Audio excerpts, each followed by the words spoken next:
Class 12th class है।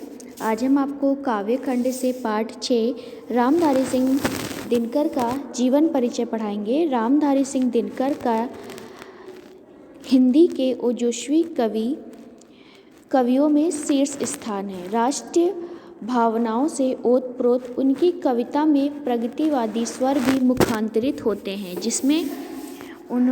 जिसमें उन्होंने शोषण का विरोध करते हुए मानवतावादी मूल्यों का समर्थन किया। वे हिंदी के महान कवि, श्रेष्ठ निबंधकार, विचारक एवं समीक्षक के रूप में जाने जाते हैं। रामधारी सिंह दिनकर राष्ट्र कवि के रूप में जाने जाते हैं। इनका जन्म बिहार के मुंगेर जिले ग्राम सिमरिया में सन 1908 ईस्वी में हुआ था। इनके पिता का नाम श्री रवि सिंह था तथा अल्पायु में ही इनके पिता का देहांत हो गया। इन्होंने मैट्रिक हाई स्कूल की परीक्षा उत्तीर्ण करने के पश्चात पटना विश्वविद्यालय से बीए ऑनर्स की परीक्षा उत्तीर्ण की। बीए ऑनर्स के पश्चात आप 1 वर्ष तक मोकाम घाट के प्रधानाचार्य रहे। सन 1936 ईस्वी में आप सरकारी नौकरी में आए तथा 1943 ईस्वी में ब्रिटिश सरकार के युद्ध प्रचारक विभाग के उपनिदेशक नियुक्त हुए। कुछ समय बाद आप मुजफ्फरपुर कॉलेज के हिंदी विभाग अध्यक्ष के पद पर नियुक्त हुए और सन 1952 ईस्वी में आपको भारत के राष्ट्रपति द्वारा राज्यसभा का सदस्य मनोनीत किया गया, जहां आप 1962 ईस्वी तक रहे। सन 1963 ईस्वी में आपको भागलपुर विश्वविद्यालय का कुलपति बनाया गया। आपके भारत सरकार की हिंदी समिति के सलाहकार और आकाशवाणी के निदेशक के रूप में भी आप कार्यरत रहे तथा सन 1974 ईस्वी में आपका निधन हो गया।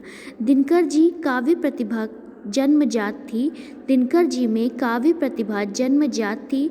मैट्रिक में पढ़ते समय ही आपका प्राणभंग नामक काव्य प्रकाशित हो गया था। इसके बाद सन 1928-29 में विधिवत साहित्य सृजन के क्षेत्र में आपने पदार्पण किया।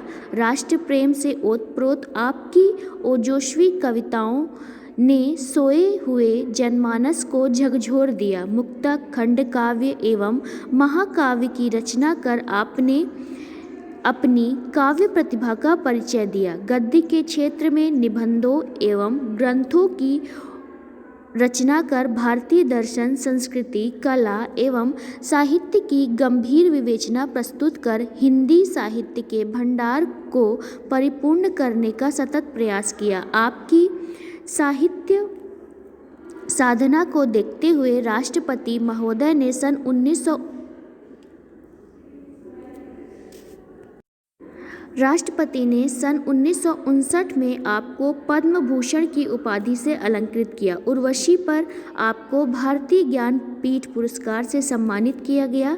इसके अतिरिक्त साहित्य अकादमी पुरस्कार से भी आपको सम्मानित किया गया। आपकी प्रमुख रचनाएं हिंदी साहित्य आकांक्ष में रामधारी सिंह दिनकर का उदय एक कवि के रूप में हुआ। बाद में गद्य के क्षेत्र में भी उनकी सेवाएं स्तुतित रही हैं। इनकी निम्नलिखित रचनाएं हैं। काव्य संग्रह, जिसमें रेणुका, कुरुक्षेत्र, हुंकार, रश्मि, उर्वशी, परशुराम की प्रतीक्षा, द्वंद्व गीत, इतिहास के आंसू, सीपी और शंख, नील कुसुम, नीम के पत्ते, दिल, हरे के हरिनाम, धूप और धुआं आदि हैं। निबंध संग्रह मिट्टी की ओर, अर्धनारीश्वर, उजली आग, रेती का फूल और आलोचना ग्रंथ हैं। शुद्ध कविता की खोज, संस्कृति और दर्शन, संस्कृति के 4 अध्याय, भारतीय संस्कृति की एकता। इनकी भाषा शैली है। दिनकर जी की भाषा शुद्ध साहित्यिक खड़ी बोली है, जिसमें संस्कृत शब्दों की बहुलता है। उर्दू एवं अंग्रेजी के प्रचलित शब्दों भी आपकी भाषा में उपलब्ध हैं। संस्कृत निष्ठ भाषा के साथ साथ व्यवहारिक भाषा भी उनकी गद्य साहित्य में उपलब्ध होती हैं।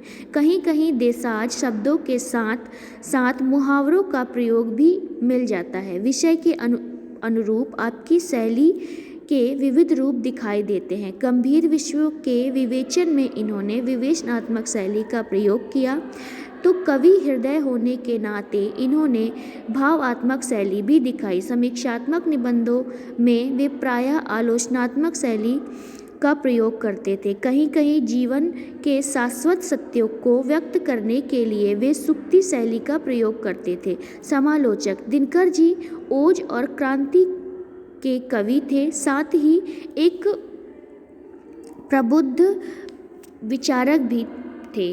विचारों को सशक्त रूप प्रस्तुत करने वाले दिनकर जी रचनाओं में राष्ट्र प्रेम, मानवता, भारतीयता, जाति, संस्कृति, राष्ट्रीय एकता के स्वर उपलब्ध होते हैं। वस्तुतः दिनकर जी अपने नाम को सार्थक करने वाले हिंदी साहित्यकार के सूर्य हैं। वे महान चिंतक, ओजस्वी कवि, मानवतावादी लेखक के रूप में सदैव ही याद किए जाएंगे। उनकी द्वारा रची उर्वशी और संस्कृति के 4 अध्याय की गणना हिंदी साहित्य की कलांजलि कृतियों में से एक है।